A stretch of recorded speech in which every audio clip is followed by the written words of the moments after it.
God really will help restore broken relationships. You've known those people like Jacob, right? Those toxic people that seem to blow up every relationship. Think about the different relationships that he had. His brother Esau, he manipulated and deceived his own brother to steal his spiritual blessing and also his family inheritance. His mother and father, Isaac and Rebekah, he willingly conspired with his mother and blew up his parents' marriage just for the sake of money.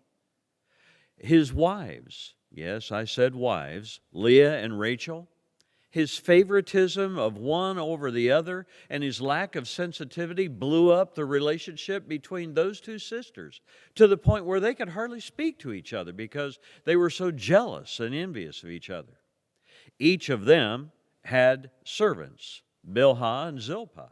They also became baby mamas, I guess would be the way to say it. They became drawn into the family feud as well. And yes, Jacob was right at the very center of it, not once, not twice, but repeatedly. And then, of course, there's his father-in-law, Laban, a man that he had a 20-year history with. And over the course of 20 years, it was manipulation after fraud, after deceit, after lie, after manipulation and one-upsmanship, all for the sake of money. Jacob's had enough, and he wants to return home. But he's afraid that he's probably permanently poisoned the relationship with his brother Esau. He stole his brother's future, both his spiritual blessing as well as the family inheritance. And Esau swore that he would kill him for what he did. Jacob's mother, Rebekah, saved his life by helping him escape to her brother Laban's place, and she promised to send for him when it was safe to come home. But it's been 20 years of standing by the mailbox, 20 years of waiting by the phone, 20 years of checking the email. Yeah, I know, they didn't have any of that, but 20 years of looking out over the horizon, waiting for a messenger to come, and he never came. Had Esau forgiven him yet? Did Jacob even have any hope left that maybe Esau would or could forgive him? In Genesis 32, I want to share with you some of the steps to reconciliation that Jacob was able to take to make things right and get back to the place where he really wanted to be. Step number one is realizing that God will help restore broken relationships. It is possible. In chapter 32, verse 1 and 2, Jacob went on his way, and the angels of God met him. When he saw them, he said, "This is the camp of God's army." And so he named that place Mahanaim, or two army camps. You see, Jacob had gotten God's reassurance that he was not making this potentially life-threatening trip on his own. In other words, it wasn't just him, but God was working with him. God was going with him. God was working behind the scenes. And God had made his will clear. He also does that in the New Testament.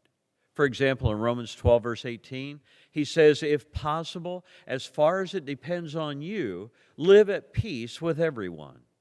And in Hebrews 12, 14, "Make every effort to live at peace and to be holy." And finally, in Proverbs 3, verse 5 and 6, "Trust in the Lord with all of your heart, and lean not on your own understanding, but in all your ways acknowledge Him, and He will make your path straight." Step number 2 is to learn how to show respect again if you're going to restore relationships. Jacob sends an advance notice to Esau that he's on his way. In verse 3, 4, and 5 of Genesis 32, Jacob sends messengers ahead to his brother Esau.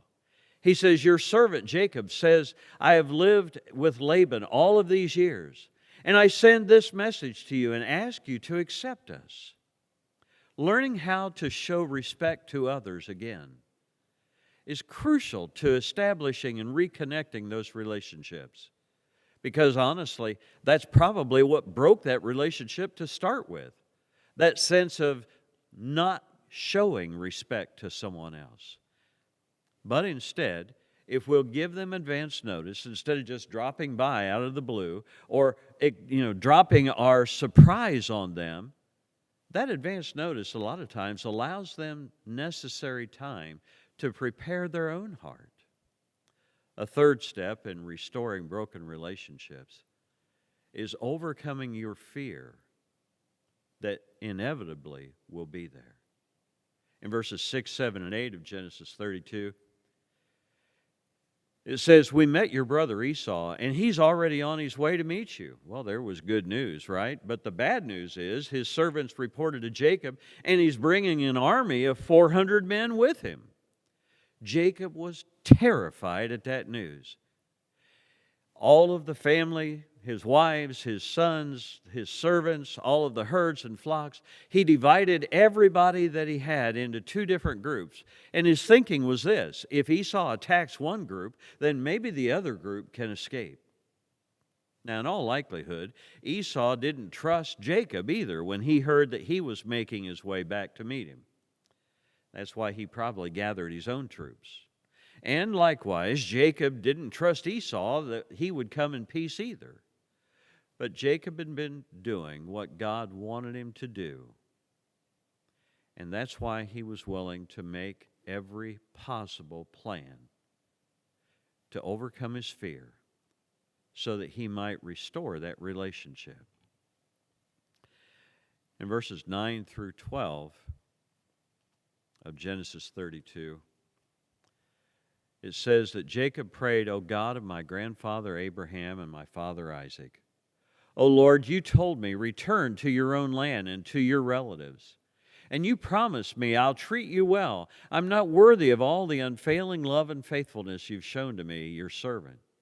When I left home and crossed the Jordan River, I owned nothing except a walking stick. And now my household fills 2 large camps. O Lord, please rescue me from the hand of my brother Esau. I'm afraid that he's coming to attack me along with my wives and children. But you promised me I'll surely treat you well, and I'll multiply your descendants until they become as numerous as the sand of the sea, too many to count." There's one thing about fear. It certainly motivates us to pray. God, I tried to do what you promised, Jacob says. Now, you do what you promised to me. Protect me and protect my family from Esau.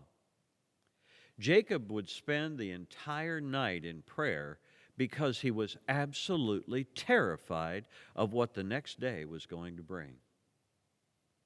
Step 5 in this: make things right if you're going to restore relationships. The following passage is in chapter 32 of Genesis, verse 13 through 21. Jacob stayed in that place for the night. He prepared some things to give to Esau as a gift. He looked out over his herds and his flocks. This is an indication of how incredibly wealthy he had become over 20 years. He took 200 female goats and 20 male goats, 200 female sheep and 20 male sheep. He took 30 camels and their offspring, 40 cows and 10 bulls, 20 female donkeys and 20 male donkeys, and he gave each flock of animals to his servants. And then he said, separate them in each group of animals. And I want you to go ahead of me and keep some space between each herd. And then Jacob gave them these orders. To the servant with the first group of animals, he said, when Esau, my brother, comes to you and asks, whose animals are these, and where are you going? Whose servant are you? This is the answer you should give. These animals belong to your servant Jacob. He sent them as a gift to you, my master Esau, and he also is coming behind us. And Jacob also ordered the second servant to do the same, and the third servant to do the same, and all the other servants to do exactly the same thing. You'll say the very same thing to Esau whenever you meet him. Say to him, this is a gift to you, and your servant Jacob is coming behind us. Jacob thought, if I send these men ahead with gifts, then maybe Esau will forgive me and accept me. And so he sent the gifts to Esau, but he stayed that night there in the camp. Jacob had become incredibly wealthy. If he's able to offer a herd of 500 to 600 animals as a gift to Esau and still have enough of a herd and enough flocks left to take care of his own family, that's an amazing amount of wealth in that day. Ironically, the Hebrew word for gift that he uses to say this is a gift to you, Esau, is the same word that's used for blessing. The same word, blessing, that was used to describe what Jacob had stolen from Esau 20 years earlier. It's as though he now wants to communicate to his brother Esau, I know what I took from you, and I want to make it right. I want to give to you what I stole from you. He's offering to make things right by replacing what was taken. An awfully big part of reconciliation is restitution. Going beyond just an apology, going beyond just feeling bad, but actually offering justice. In the New Testament, there was a little guy named Zacchaeus who was so convicted by Jesus and his teaching that he offered to repay anyone up to 4 times the amount that he'd stolen from them in his own dishonesty.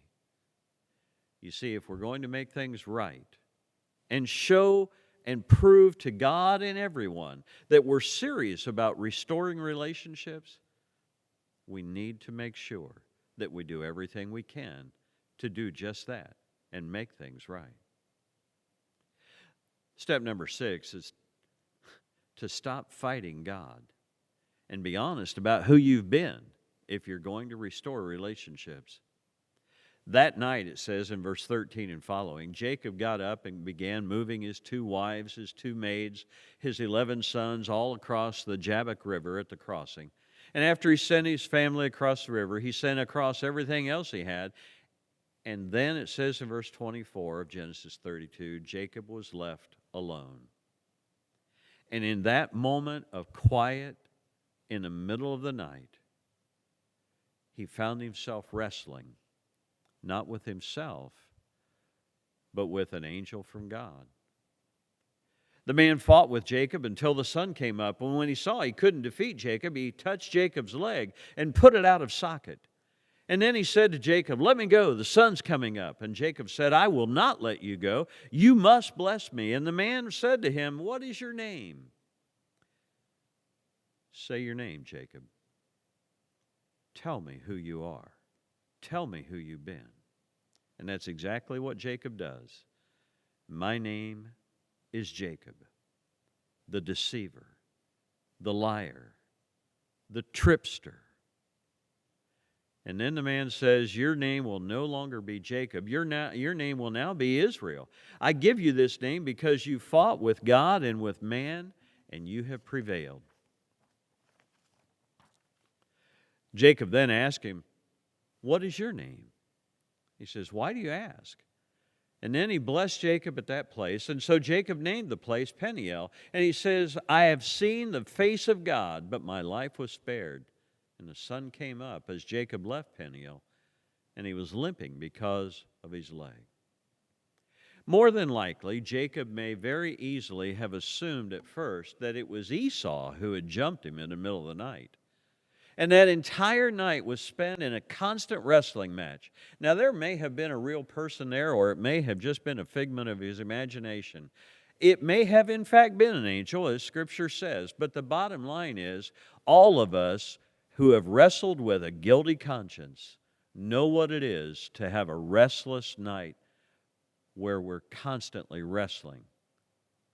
At some point, Jacob realizes that his fight is with God. And that's really symbolic of his entire life, isn't it? For God had always wanted control of Jacob's life, but Jacob would not give it up. He would not surrender.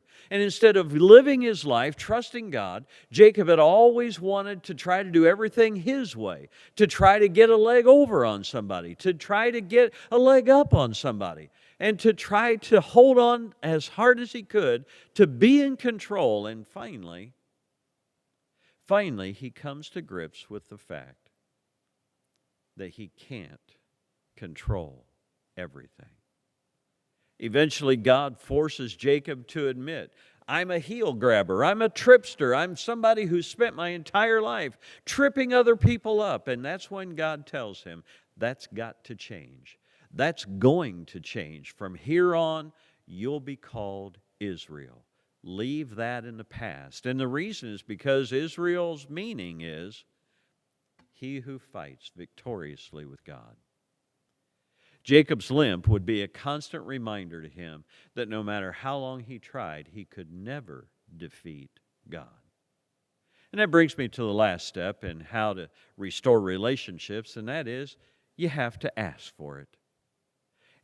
In chapter 33, verses 1 through 3, it says here that Jacob looked and saw Esau coming with his 400 men. And as his plan, Jacob divided his family into 4 different groups. Leah and her children were in one group. Rachel and Joseph were in another group. The 2 maids and their children were in 2 other groups.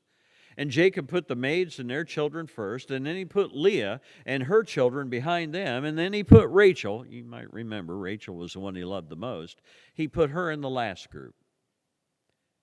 And then Jacob himself went out before them.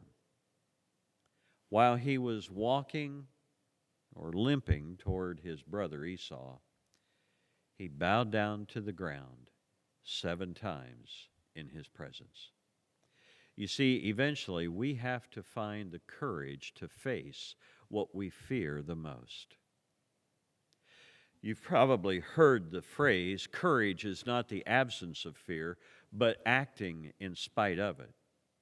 Now, maybe you've heard it attributed to Mark Twain or Franklin D. Roosevelt or somebody named Carly Fiorina or Oprah Winfrey or Rudy Giuliani. It doesn't really matter who said it. We understand the recognition of the reality and the truthfulness of that. Courage is not the absence of fear, but acting in spite of it. And that's what Jacob has to do. If he's ever going to have his relationship with Esau restored, he has to act in spite of his fear. Jacob not only responds with courage, but also with humility. It's not about going out and thumping his chest and kind of like that big bad wolf, huffing and puffing and threatening to blow his house down. But instead, he bows before Esau 7 times. People who have been offended are more likely to forgive those who ask in genuine humility. God wants us to have a humble and contrite heart, we're told in Psalm 51. God opposes the proud, but gives grace to the humble. James would tell us in chapter 4, verse 6. And here Jacob approaches Esau with the kind of humility that no doubt Esau couldn't believe, even though he saw it with his own eyes. For despite becoming a very powerful and wealthy man, Jacob now comes before Esau, humbled. In verses 4 through 11 of Genesis 33, it says, when Esau saw Jacob, he ran to meet him. Kind of sounds like the prodigal son's father, doesn't it? He put his arms around Jacob, and he hugged his neck, and he kissed him. Then they both cried, and Esau looked up, and he saw the women and the children, and he said, who are all these people with you? And Jacob answered, these are the children that God gave me. God has been so good to me. And then the 2 maids and their children with them went to Esau, and they bowed down before him and showed him their respect. Leah and the children with her went to Esau and bowed down and showed him respect. And then Rachel and Joseph went to him and again bowed down and showed him respect. And Esau said, who are all these people that I saw when I was coming here? And what were all those animals for? And Jacob answered, well, these are my gifts to you, so that you might accept me. Esau said, you don't have to give me gifts, brother. I have enough for myself. But Jacob said, no, I beg you, if you really accept me, please accept the gifts that I want to give to you. I'm very happy to see your face again. It's like seeing the face of God. I want you to accept me. I beg that you'll accept the gifts I give you, for God has been very good to me. I have more than I need. And because Jacob begged Esau to take the gifts, he finally accepted them. You know, here's an amazing truth of life. Time plus God equals healing. After a 20-year grudge, their relationship is finally restored because of humility and restitution and forgiveness. Esau then says, you can continue your journey. I'll go with you. But Jacob says, no, you know my children are young and weak. I have to be careful with my flocks and their young animals as well. If I force them to walk too far in one day, they'll all die. So you go on ahead. I'll follow you slowly, and I don't want them to get too tired. I'll meet you in a place called Seir. Esau says, well, at least let me leave some of my men to help you. Now, Jacob may have overcome some of his fear, but there's still some fear there, no doubt. And that's why he said, well, that's very kind of you, but there's no need to do that. So that day Esau started on his trip back to Seir, and Jacob went to a place called Succoth. And there he built a house for himself and some small shelters for his cattle. And that's why the place is named Succoth. Jacob and Esau may have reconciled, but they still gave each other space. It's kind of similar to the story of Abraham and his nephew Lot. Their herds and flocks have grown too large for each other to stay together, so they had to separate each into their own space. Same thing's true about reconciliation. Surrendering my right and reason for retaliation has to happen if we're going to reconnect and rebuild our own individual lives. Now, if you're reading through this story, you get to chapter 34, and it's a pretty gruesome story. It tells of the rape of Jacob's only daughter, Dinah, and the revenge that her family takes on those who were guilty. God reminds Jacob of his promise the first night on the run from Esau in a place called Bethel. You see, it was there that God reminds him of the promise made and the promise he's kept, that he had returned safely and been richly blessed. The story goes on to talk about how his beloved Rachel dies in childbirth with a second son, his final son, Benjamin, and she's buried in Bethlehem. And in 27 through 29 of Genesis 35, Jacob goes to see his father Isaac. He's 180 years old. He's lived a long and full life. And when their father dies, here's the beautiful part of the story. Both Jacob and Esau are there to bury him together. Is there someone that you need to be reconciled to? Isn't it time you did what you could to make things right? Maybe that means you need to initiate the process of forgiveness. That's what God did. The Bible tells us in Colossians 1, verses 19 and following, that God was pleased for the fullness to dwell in Jesus, so that through him he might be able to reconcile all things, whether on heaven or in earth, and by making peace through his blood that was shed on the cross. And in verse 21 of Colossians 1, he says, once you also were alienated from God. You also were enemies in your minds because of your evil behavior. But now, God has reconciled you by Christ's physical body through death to present you holy in his sight, without blemish and free from accusation, if you continue in your faith. Are you willing to trust God to do what he said? That's what Jacob had to learn. Are you willing to trust God when he says, I will bless you with forgiveness? That's what Jacob learned by experience. If you're ready for things to be right, if you're tired of being alienated and want to be together again with those who love you and those whom you love, if you're tired of being far away and want to be brought near again, whether it's to loved ones here or to God himself, isn't it time for you to swallow your pride, humble yourself, do whatever it takes to make things right, show respect, and ask for forgiveness?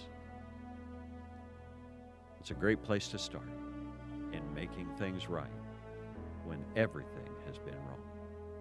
God bless you as you work that out.